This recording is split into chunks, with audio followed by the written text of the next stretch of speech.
Ada orang mengaku dia tu kenal Tuhan. Gapo dia maksud kenal Tuhan? Ingat, kita ikut semua perintah Allah Ta'ala. Pertama, perbuatan kita kena dengan syariat.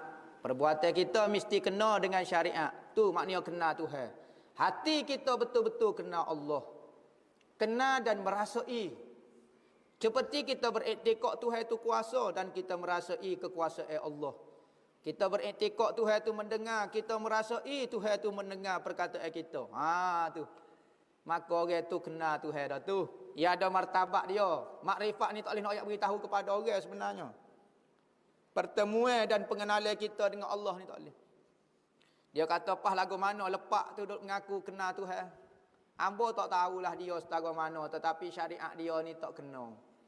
Nah, maka hak betul-betul kenal Allah Ta'ala, betul-betul kenal yang sempurna dah. Kenal yang sempurna, satu jalan saja, iaitu mengikut Nabi Muhammad zahir dan batin dia.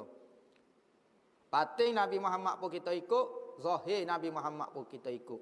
Kalau batin Nabi Muhammad kita ikut, zahir Nabi Muhammad tak ikut, tak sempurna. Tak kenal Tuhan lah mana lagi. Kalau betul kenal Tuhan, kena ikut Nabi Muhammad.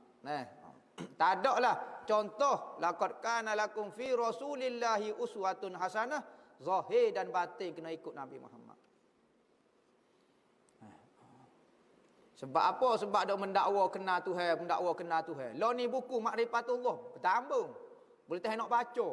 Orang ajaran sesat Makrifatullah. Buddha mengaku kenal Tuhan. Buddha nak cari Tuhan juga, Hindu nak cari Tuhan juga, Kristian nak cari Tuhan juga, tetapi cara yang sesat. Perbahasa dalam bab ketuhanan Hindu bisa. Makrifat lagu ni lah, hakikat sebenar lah kau ni. Hindu bisa. Kita bukan nak gitu, kita nak ikut Allah dengan Muhammad. Biarlah dia mau kata dia mau tak makrifat. Tapi kita ikut zahir batin Nabi Muhammad. Yang makrifat ikut dia dak.